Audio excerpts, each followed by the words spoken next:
360 olive oil is a popular choice for people wanting to activate their full potential.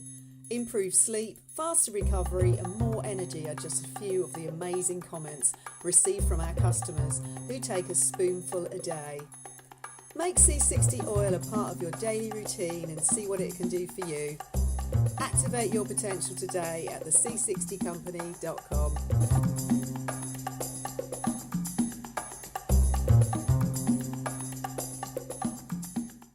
There's a story. I won't go into it now, but I might next week or the week after because it's developing. What's happening in Mexico is extraordinary, and of course it's not getting coverage in most of the American media because they don't want Americans to know what's going on, because they don't want the southern border protected and sealed. Because just over the border in Mexico, horrendous things are happening.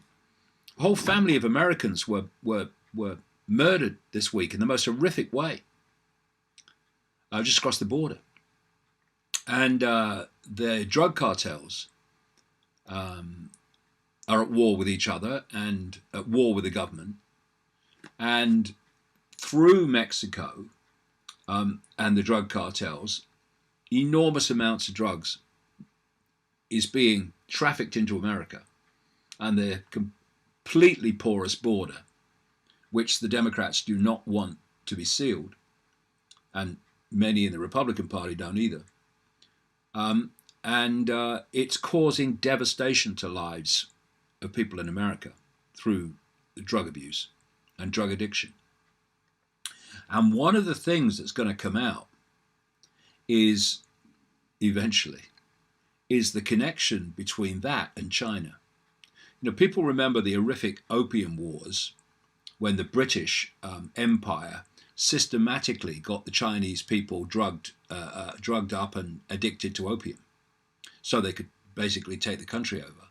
Now what's happening is China is doing it to America via these drug cartels in Mexico, and there's going to be more come out about that eventually.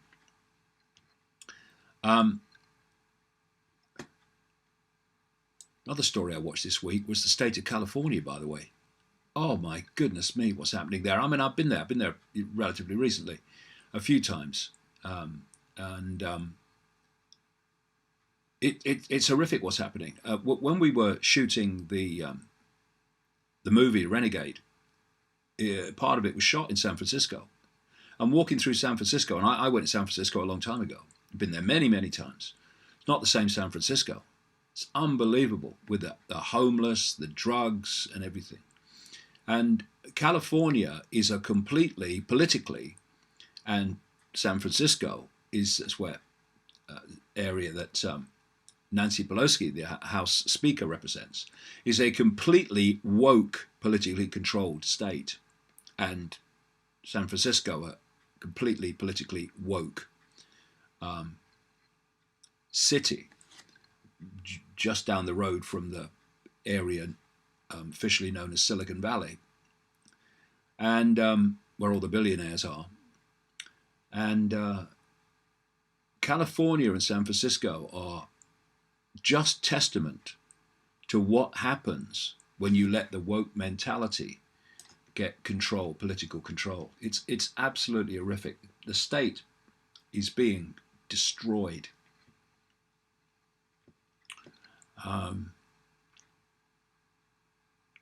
Now, there's another fascinating interview I saw on British television this week. I actually saw it on the internet, but it was a British television program where they had this guy on, a millennial, who was complaining that learning about World War II in school is not good for millennials' mental health.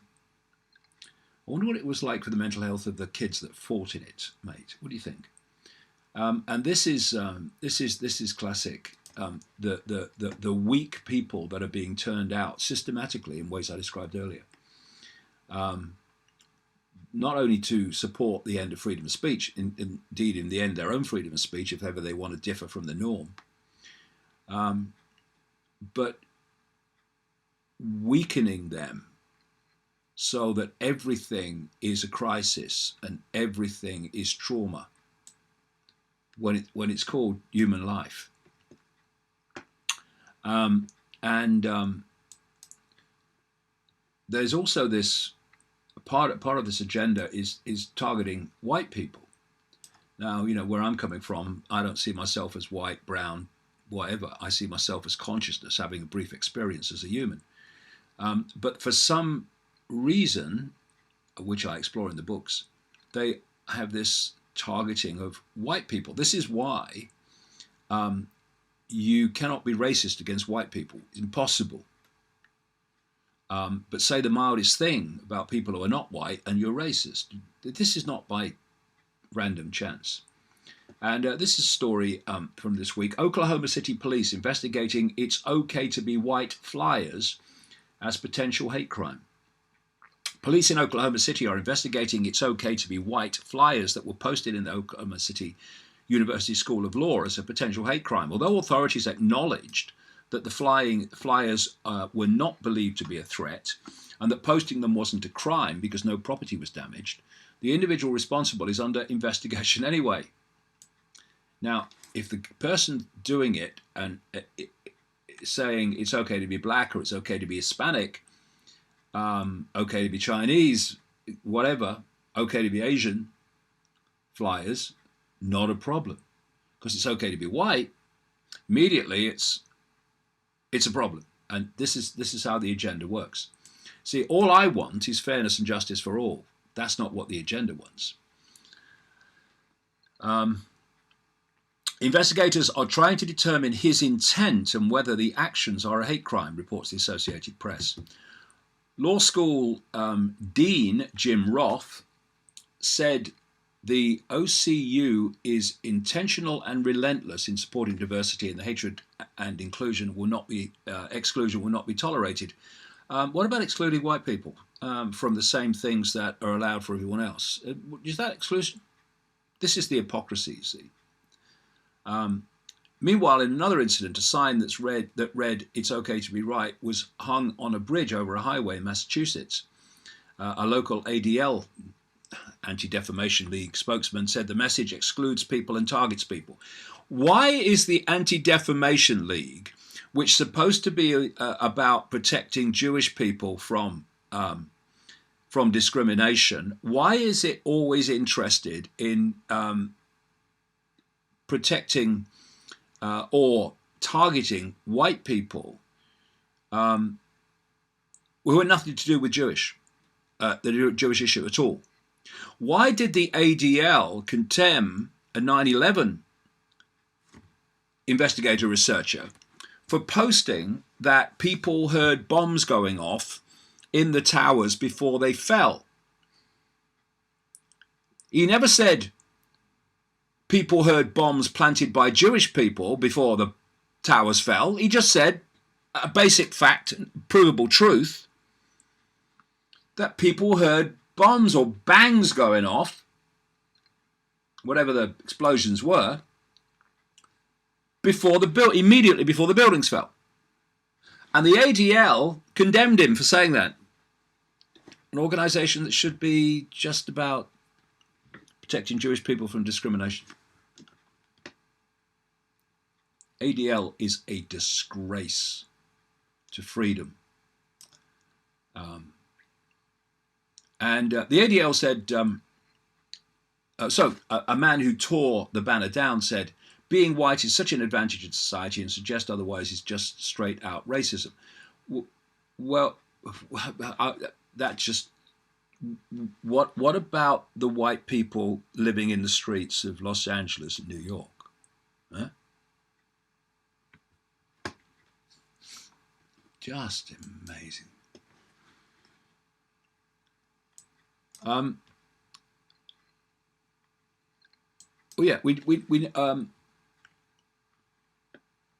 We now have this story too. That there's a place in the west of England. I've been there. It's a lovely place. It's called Bideford, and it's known as the Little White Town because of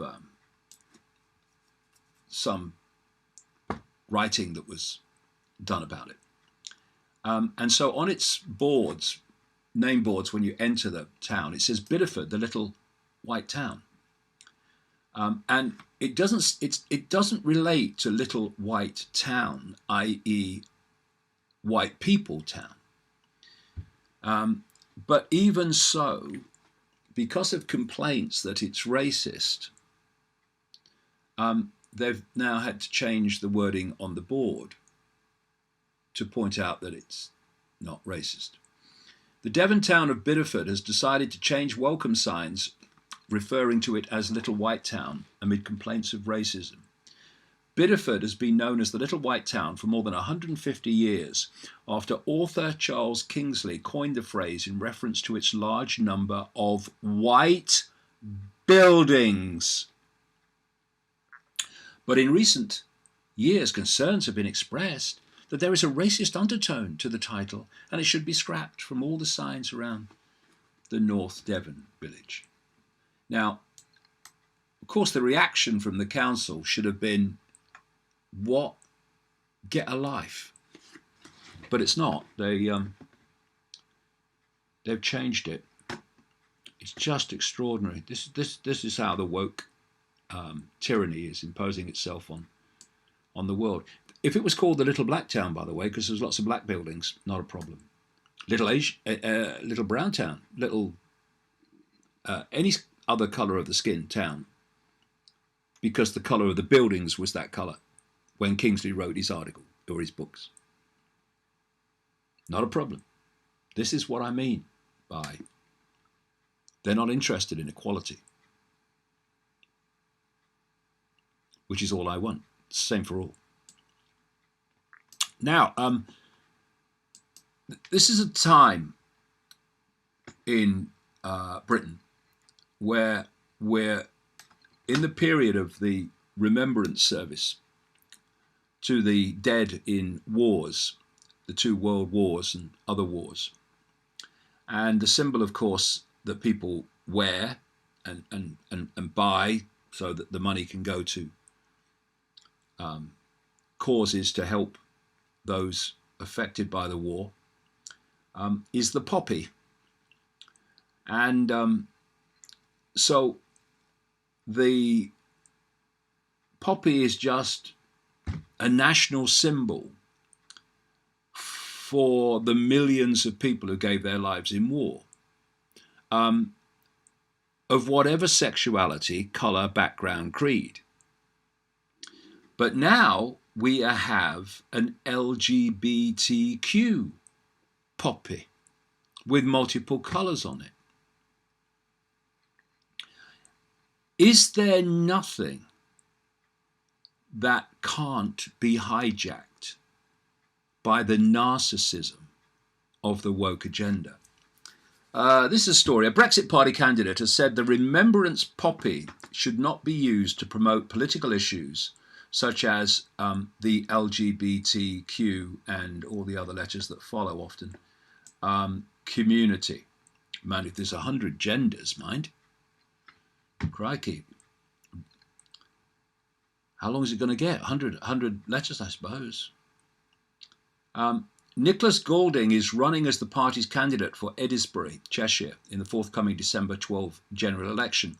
An unofficial version of the Remembrance Sunday poppy is being used to represent soldiers from the LGBTQ community and is being sold online. Now, if you want inclusivity, there's nothing more inclusive than the red poppy because it represents everyone who gave their lives in wars. It's totally inclusive. But no, because it's not about inclusivity, it's about exclusivity. But the whole world's a bloody inversion. Trevor Colt, a former soldier and Military Cross recipient, posted a tweet expressing his outrage, which the Brexit Party hopeful Mr. Goulding retweeted. The original tweet said, "If you're gay, bi, trans or whatever, I don't care. You have a Pride Month to celebrate who you are. Please don't take over the one day a year where I get to remember my friends and all those that died for this country. Leave the poppy alone and have some respect." Well, I really can't put it better than that. So I'll move on.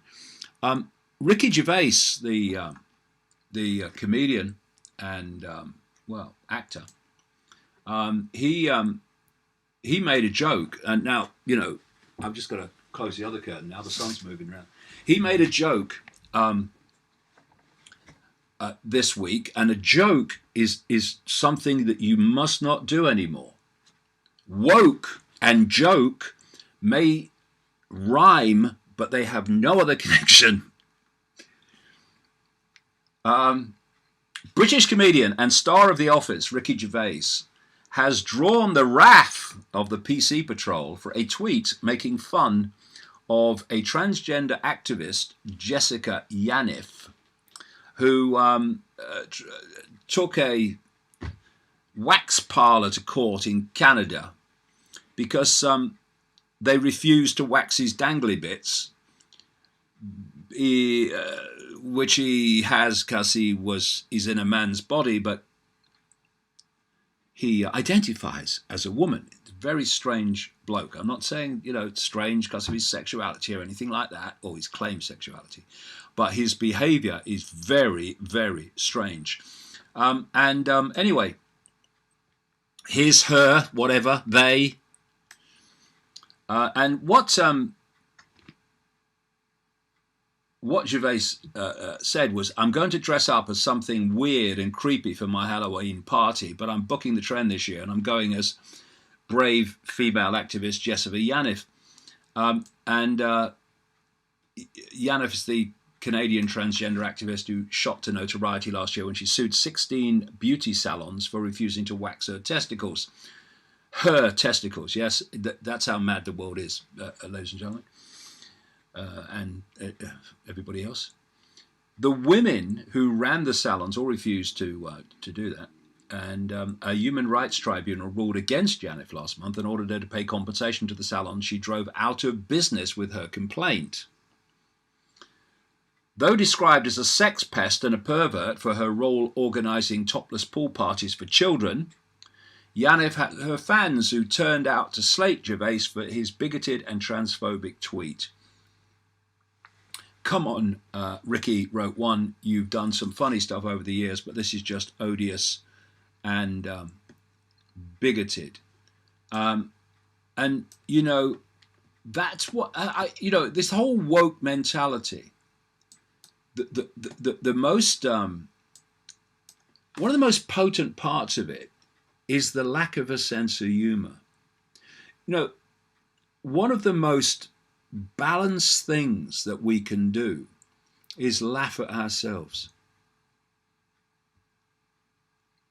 because that shows a self-confidence that you can laugh at yourself. Yeah, God, that's ridiculous, wasn't it?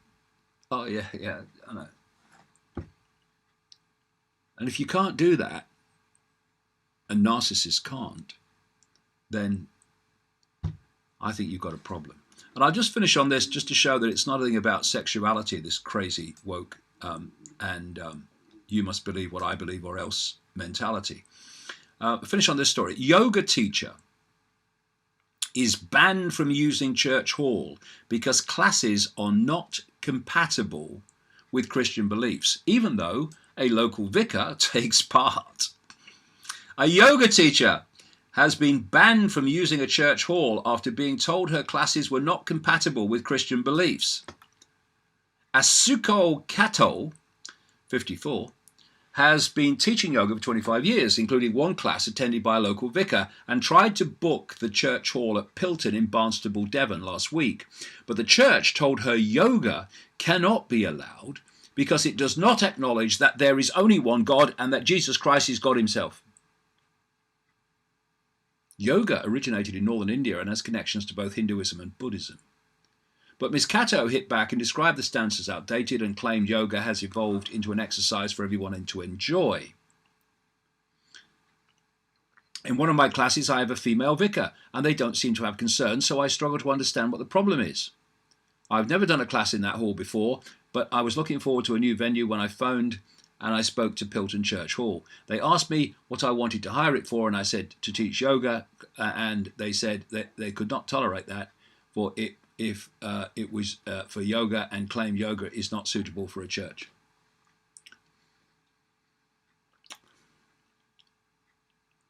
We are a society that, and it's not everybody, it's not nearly everybody, but the loudest voices, they are creating a society in which only their beliefs matter and no one else's do. And it's driving divisions all over society. And it's all planned.